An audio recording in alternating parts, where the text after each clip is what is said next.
Hi, I'm John Hippisley and I'm based here in Canterbury in Kent, and I wanted to tell you a ghost story. I write ghost stories. I have a book called Haunted Canterbury, which is available from Amazon and from most good local-ish bookstores in Kent. So basically it concerns the fact that when I was little I was sent away to public school, and even though I hadn't done anything wrong, that's why I ended up with this ridiculous accent.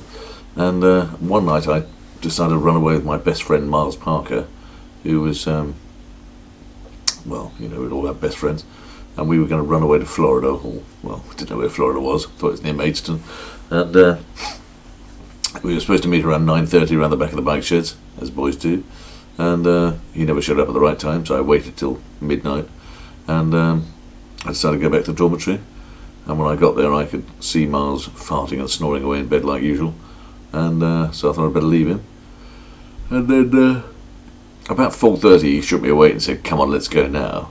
Well, I wasn't going to go anywhere at 4:30, even though I get a taxi. And I just basically wished him safe journey and said I'm not going to come with him. And the next morning I got up quite early for double breakfast, because you can go around twice at public school. We all look the same, top hat, cloak and stick. And the headmaster caught me on the second line and said, "Where's Miles Parker?" And I just said he's having a lie-in. I said run away. And so I thought that was that. About 4:30 that afternoon, Kent police turned up at the school to tell us that Miles had been killed on a place called Linton Hill, about 10 miles from our school, at precisely 4:30. So what I had seen was in fact his ghost, but I didn't know he was dead.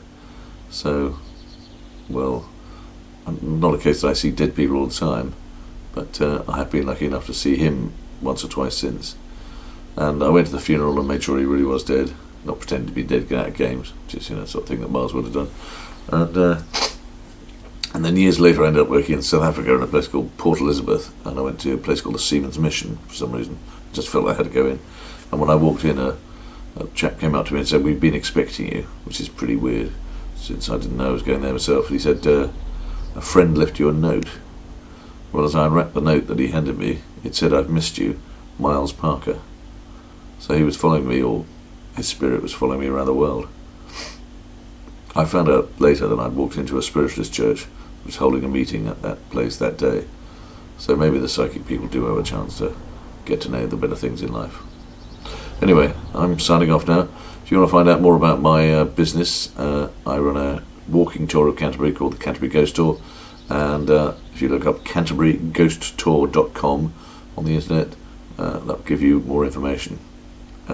And my direct dial is 0845 519 0267. So if you want to give me a call direct, thanks, bye.